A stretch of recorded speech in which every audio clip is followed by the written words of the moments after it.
Ladies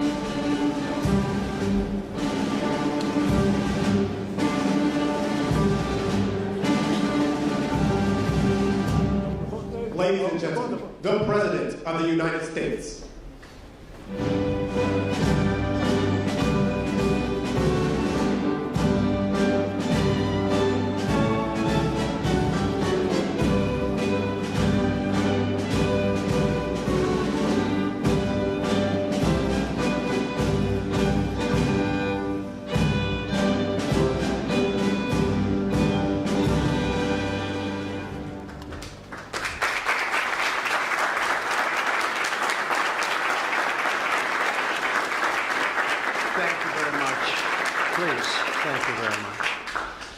Before we begin, I want to provide a brief report on the unprecedented success our country has been witnessing in recent weeks.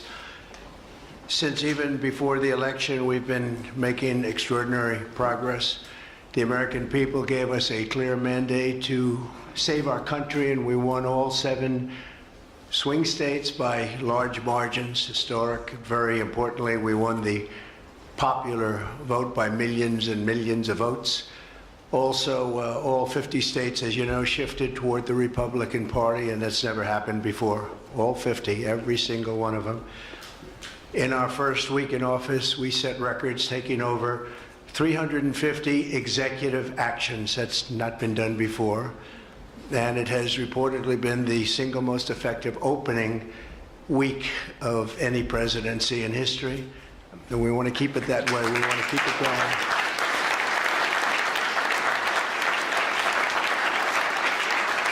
We want to keep it going. We've broken from decades of failed Washington policies and restored common sense and sanity to our government.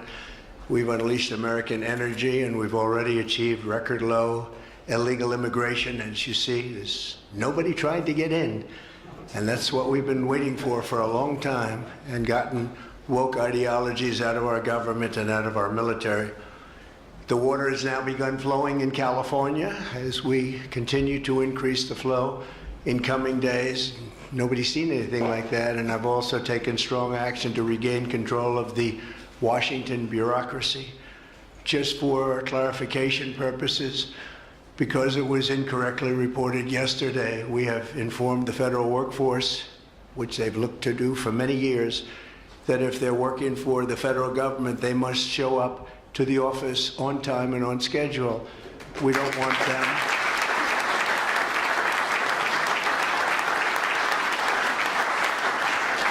We don't want them to work from home because, as everyone knows, most of the time they're not working, they're not very productive, and it's unfair to the millions of people in the United States who are in fact working hard from job sites and not from their home. As federal employees, they must meet a high standard. They're representing our government, they're representing our country. If they don't agree by February 6th to show up back to work in their office, they will be terminated, and we will therefore be downscaling our government, which is something that the last 10 presidents have tried very hard to do but failed. Most of the people we're talking about have not been going to their federal offices in many, many years, from even before COVID, but they have nevertheless been paid. Some have worked, some haven't worked, and most of the studies say that some have just gone through the motions. We may ask these people to prove that they didn't have another job during their so-called employment with the United States of America, because if they did, that would be unlawful. As you understand, a lot of people are getting paychecks, but they're actually working other jobs, so they'll have to prove that to us that they weren't. In any event, we're requiring them to show up to work or be terminated.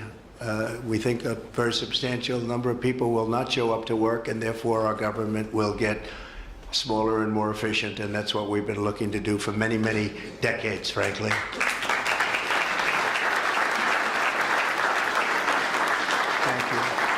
In addition, there was a short-term pause or funding freeze on certain discretionary spending payments, such as government grants, only for us to quickly look at the scams, dishonesty, waste, and abuse that's taken place in our government for too long.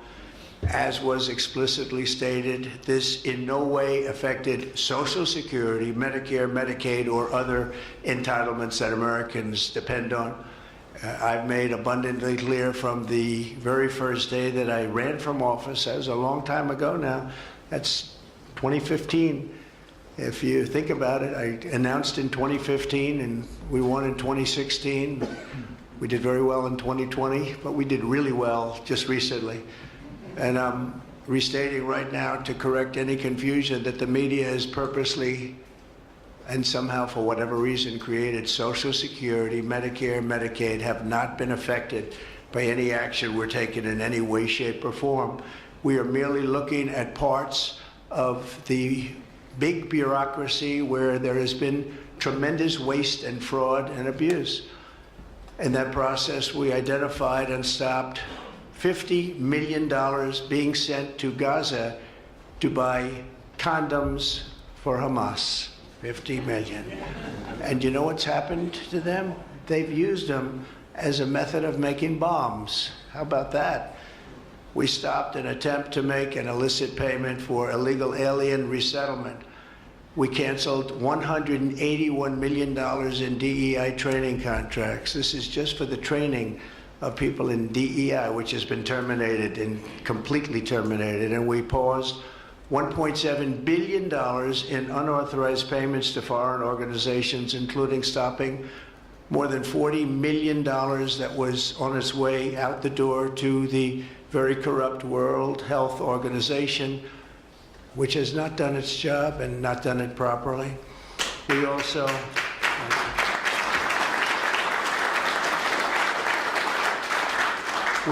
blocked $45 million for diversity scholarships in Burma. 45, that's a lot of money for diversity scholarships in Burma. You can imagine where that money went. These were the types of payments, and many others. I could stand here all day and tell you things that we found, and we have to find them quickly because we want the money to flow to proper places. But these were the payments and types of payments affected by the temporary freeze, and the American people strongly support these efforts. I talked about it during the campaign, and they voted for us in record numbers. Every single day, we're now putting America first and fighting to get the most out of every single tax dollar for our great citizens. We've gathered this afternoon to take another historic action. However, in a few moments, the Laken Riley Act will become the very first bill that I proudly sign into law as the 47th President of the United States.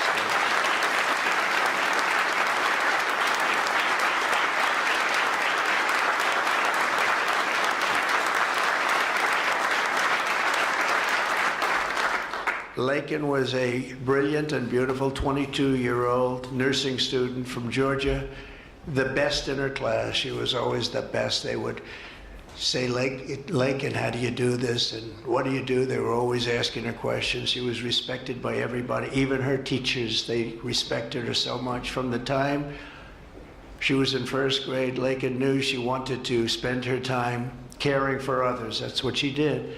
To her friends and classmates, she was a light of warmth and kindness in every single room. To her parents and family, she was everything in the world. They've had a miserable period of time. Just after 9 a.m. last February 22nd, Laken went out for a jog on the campus of the University of Georgia, but she was just never returned. She never came back, did she, huh?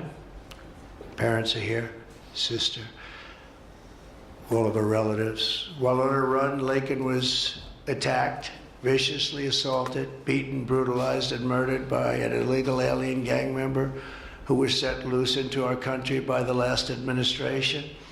We are deeply honored to be joined today by Laken's parents, Allison and John, and her sister, Lauren. Thank you very much. Thank you.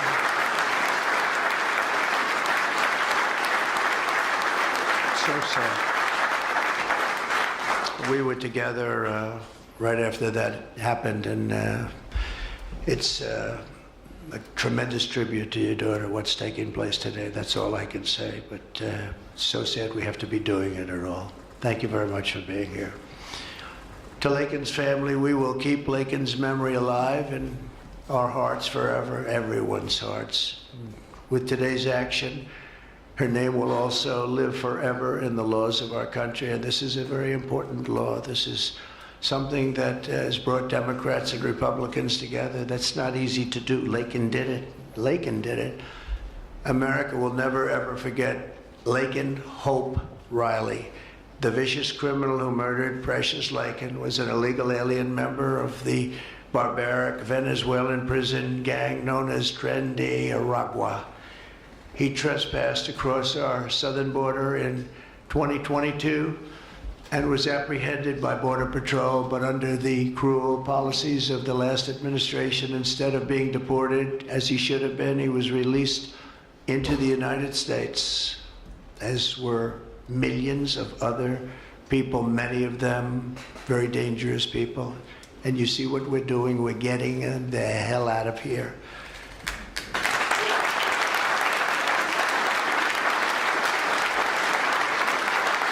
He was soon arrested again in New York City on charges of endangering a child, but because of New York City's deadly sanctuary policies, as we have in California and many other places, which we're going to end them, he was released again to reoffend. The Biden administration then provided this illegal alien criminal with a free, taxpayer-funded flight from New York to Georgia, where he was arrested yet again, constantly, this time for stealing from a Walmart along with his gang member brother, who was a bad one. Only after being released a third time by the U.S. law enforcement did this cold-blooded criminal go out in that fateful morning hunting for women on whom to prey. That's what he did. He hunted. It was like a hunter. And we're going to show him who the hunter is. This horrific atrocity should never have been allowed to happen. And as president, I'm fighting every single day to ensure that such a tragedy never happens again. We don't want this to happen.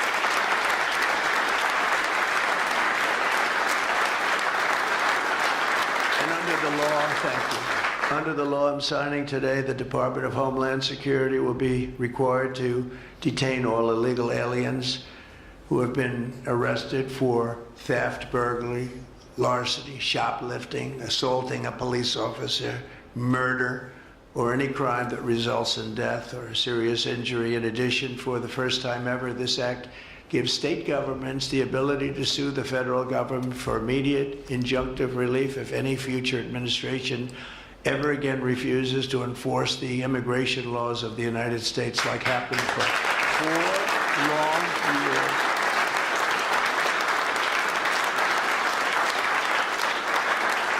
And that was happening for 4 long years, frightful years. Amazing. You'd say, how can people do this? How can they allow this to happen? How can they allow criminals to pour into our country and then try and defend it? And they're still trying to defend it, but they can't. That's why I'm here instead of somebody else, actually. It's the biggest reason. I believe it's the single biggest reason. Inflation was horrible. Many things were horrible during that administration. When you look at what took place in Afghanistan, the way they got out, not that they got out, but the way, so many things were horrible. But to me, this was the worst of all. It's a landmark law that we're doing today. It's going to save countless innocent American lives. I want to thank every House Republican, every Senate Republican, as well as the 12 Senate Democrats and the 48 House Democrats who voted to pass this vitally important bill, and many of them are with us today, and I really do appreciate it. And I very much especially appreciate the bipartisan support. The Democrats, really a big percentage of them came through, and plenty of them wanted to. They probably felt they couldn't, but they really wanted to. That they don't understand that would have made them a lot more popular, would have made them a lot better with their people. The ones that didn't are going to be sorry, because the people are not going to forget that they wouldn't sign. This is a perfect, incredible tribute to an unbelievable young lady. We're joined today by many great supporters of our new strong border policies, and they are indeed strong, including Vice President Vance, thank you, JD, the Secretary Scott Bessent, who just got approved, by the way. Where's Scott? He just got approved. Scott, I'm very impressed. Got a lot of Democrat votes. Yeah. He got a lot of Democrat votes. That's great. I don't know, is that a good thing or a bad thing? I'll have to think about that. Secretary of Homeland Security, who's going to be fantastic. I know her so well, and I know it's probably not complimentary because she is a woman, but she is tough. Where is she? Where is Christy? Christy. Great. Stand up, please. You have such an important job to do.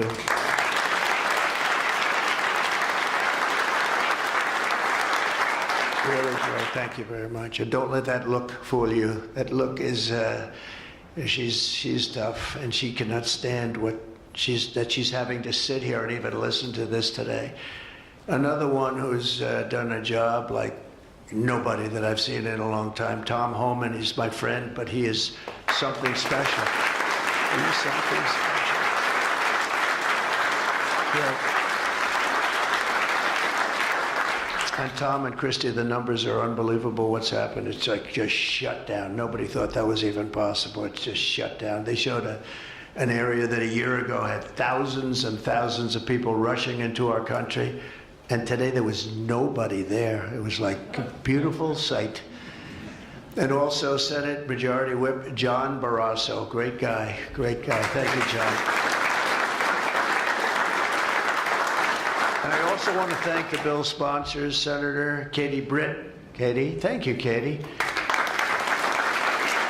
And Congressman Mike Collins. And Mike, you were fantastic from Georgia. He took this. He loves his state, and he took this very personally. So it's thank you very much, Mike. As well as Senate Judiciary Committee Chairman Chuck Grassley. Chuck is here someplace. Chuck, thank you very much. You look great. And House Judiciary Committee Chairman Jim Jordan, who's a special guy, special man. And House Homeland Security Committee Chairman Mark Green. Thank you very much. Thank you, Mark. And we have many other congressmen and senators, but I'm not going to introduce because this is about your daughter. This is about something that's so important, and we're going to just go along. Thank you also. We have to say Burt Jones is in the room, and Burt is your lieutenant governor, and he was on this like you wouldn't believe. Thank you very much. I see you sitting there. Thank you very much. So we have state, local officials, we have law enforcement organizations, we have everybody. Most of them are in the room or represented in the room, and they're incredible people, and I've never seen them come together like they have for this. I've done many of these, not of this kind, but different bills, different passages having to do with many different things, from homeland security to inner security to taxes to 50 different items. I've never seen such support as you have today and as your great daughter has today. So I've never seen anything like it. And we have to thank your daughter for that, because she's going to save a lot of lives. She's going to be responsible for saving a lot of lives. So I'd like to just say to the Angel families, I've been with them and they've been with me from 2015 when I first got this crazy idea in my head to run for president because we could do better as a country. I want to thank so many of the people that are here that have been the angel moms, and we call them angel moms, but they're angel families, fathers and sons and daughters, but they've suffered tremendously like you have for no reason whatsoever. I want to thank Alexis Nungari, the mother of 12-year-old Jocelyn Nungari, murdered last summer by 2 illegal alien gang members released into the United States by Joe Biden's open border stupid policies. And thank you very much, Alexis. I want to thank you very much. We had an amazing trip, and it was really special to meet you and your family. Appreciate it very much. So sad we have to be here, frankly. And Jocelyn, as you know, is in our hearts as she was then. It was an amazing day we had, a great day. But it was a day of celebration of somebody that unfortunately won't be with us. But she is with us now, you know that. Here also is Patty Morin, the mother of Rachel Morin, killed 2 years ago by an illegal alien who was let into our country by the last administration's ridiculous, weak policies. Open border, can you imagine? When I heard open border, I said, oh, that's terrible. They're going to release their prisons all over the world. They're going to release their prisons into our country. That's exactly what happened. Patty is joined by Rachel's brother, Michael, Rachel's daughter, Clementine, and sister-in-law, Shannon. Thank you all for being here. We appreciate it very much. Thank you very much. Thank you. With us as well is the loving family of Kayla Hamilton, a 20-year-old girl murdered in July 2022 by the MS-13 illegal alien gang member who is violent, vicious, and they knew it, and they didn't do anything about it. And I want to thank you to Kayla's mother, Tammy, and her grandmother, Kathy, and her stepfather, Jeremiah, very much. And finally, I want to thank others who have also suffered this horrible scourge that goes on with young people being killed, and other people too, but young people, largely young people being killed. Thank you to Scott Root, the father of Sarah Root, killed at 21 years of age. Think of that, 21 by an illegal alien, shouldn't have been in our country, would have never been in our country if we were here. What a sad thing. To each of these angel families, we love you and we stand in awe of your courage and your strength. It's the toughest thing anybody has to go through.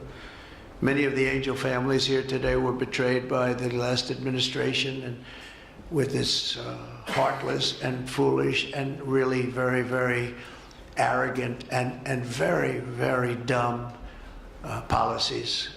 Policies that aren't even believable when you talk about common sense. I say we're the party of common sense, but the Democrats also, they have plenty of common sense, and that's why so many are here today and so many supported what we're doing. The very government that was supposed to protect their daughters instead opened our borders and transported the world's most dangerous criminals straight into their communities. They came from prisons and jails and insane asylums and mental institutions from all over the world, not just South America. People think South America. They come from all over the world. They come from every continent. And they came here by plane, and they were loaded onto buses, and they were driven right up to our border, and they drove right through the border, and nobody even said a word to them. And in those buses and those cars and those trucks were some of the meanest criminals anywhere in the world. As of last September, 425,000 illegal alien criminals were roaming free, including 13,099 convicted illegal alien murderers, of which about almost 50% killed more than one person, and they were roaming all over the country in our farms, in our cities. Under the Trump administration, we're moving with urgency and speed to get these vicious and violent criminals the hell out of our country and to restore law and order to our suburbs, our cities, and our towns. And we're going to do it with Tom and with Christy and with all of the people that are working so hard on this. This week, compared to a comparable time a year ago, think of this, the number of illegal border crossers has already fallen by more than 100%. And because the election was coming, they started getting a little bit tougher on the border. They tried to follow our policies, and they did much better, but it still was horrible. The numbers were still horrible, so that's 100% over those. They only did it because of the election, so they knew what they were doing was wrong.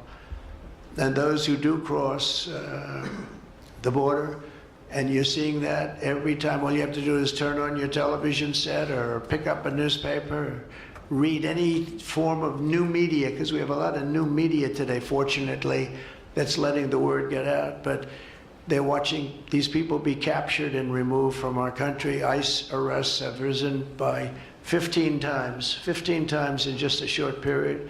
And over the past 8 days, the heroes of ICE and Border Patrol, we can never forget Border Patrol. Those people, I've gotten to know so many of them. Our border czar, as you remember, never went to the border and never made a phone call. She was the border czar. She never made one phone call. They went to the heads of border. They went to the heads of ICE. Did you ever get a call? No. And she admitted she never made one call, but she was the border czar. And that's exactly what our border was all about. The heroes of ICE have arrested thousands and thousands of illegal alien criminals, including hundreds of gang members, traffickers, child predators, terrorists, and murderers. For the first time in history, we're loading dangerous and illegal aliens into military aircraft and flying them back to the places from which they came. You probably read about Colombia 2 days ago. They said, no, we're not taking them. I said, we're going to take them. You're going to take them. You're going to like it too. You're going to take them.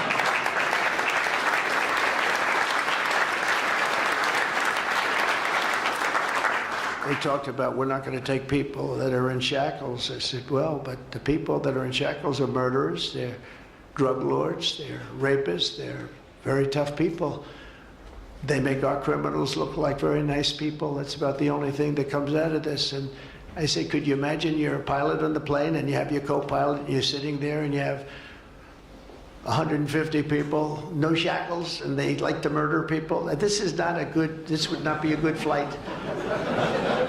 So Colombia apologized to us profusely within an hour based on something I said, meaning you're going to pay tariffs like nobody's ever paid tariffs before, but they actually wanted to terminate his position. They're essentially Congress met and they were very angry with them, but they actually said they were going to send the presidential plane to pick up these criminals and to bring them because they didn't want to inconvenience us or have us do a second flight, and that's what they did. And I appreciate it, and I do appreciate the people of Colombia are wonderful people, and the representatives really acted well, and I appreciated they took back that tough talk. But, you know, we may have tough talk from others, but it's not going to mean anything. They're going to all take them back, and they're going to like it too. They're going to like it. They're going to take it back, and they're going to like it. Today I'm also signing an executive order to instruct the Departments of Defense and Homeland Security to begin preparing the 30,000-person migrant facility at Guantanamo Bay. Most people don't even know about it. We have 30,000 beds in Guantanamo to detain the worst criminal illegal aliens threatening the American people. Some of them are so bad we don't even trust the countries to hold them because we don't want them coming back, so we're going to send them out to Guantanamo. This will double our capacity immediately, right? And that's a tough place to get out of. Today's signings bring us one step closer to eradicating the scourge of migrant crime in our communities once and for all. And it was just it's just an unforced error that we even have to be doing this. Now we need Congress to provide full funding for the complete and total restoration of our sovereign borders, as well as financial support to remove record numbers of illegal aliens. And these are illegal alien killers, criminals at levels that nobody's ever seen before. And you would have known that, and you were there when I said it. I said everybody that's bad is going to be thrown. If you look at Venezuela, Venezuela's crime is down 77% because they've taken their gang members, their prisoners, their drug dealers, their drug lords. They've shipped them all into the United States. Many other countries, their crime is way down, and our crime is not doing well. But we're going to have it do really well very soon, and we're shipping all these people back where they came from. And now, before I sign the Laken Riley Act into law, I would like to ask Laken's really incredible mother, who I've gotten to know. A very sad day I got to know her. But this is an amazing tribute to an amazing young person. And if you could come up, Allison, and say a few words, that would be great. Thank you very much.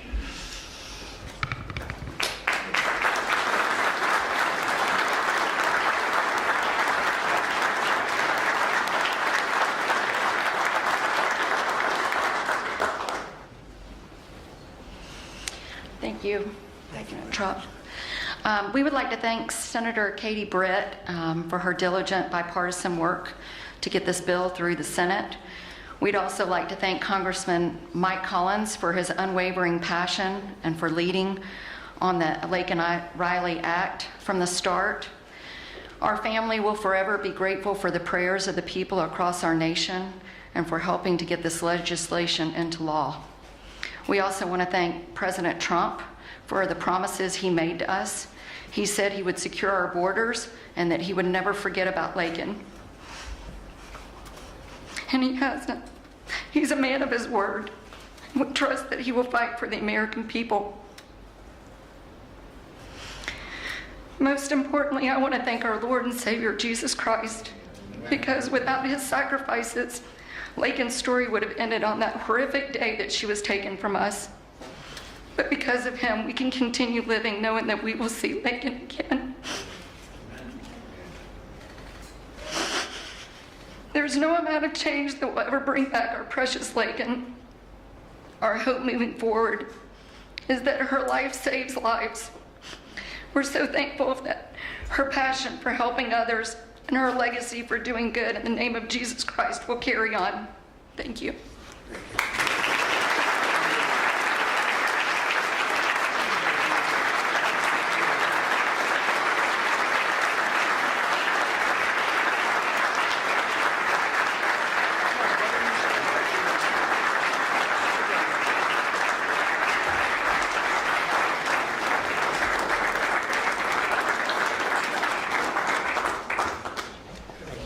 Sign this in honor of Laken Riley. Come on up here, some of the people that we love that have been so instrumental. Okay?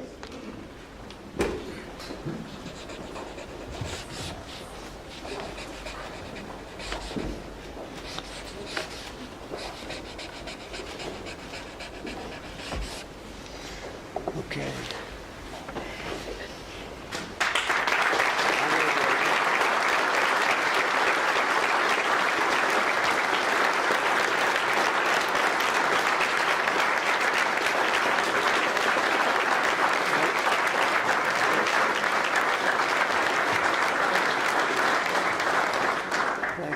Mr. President, government funding, can you take a quick question on government funding, the pause? I don't think this is appropriate time, really.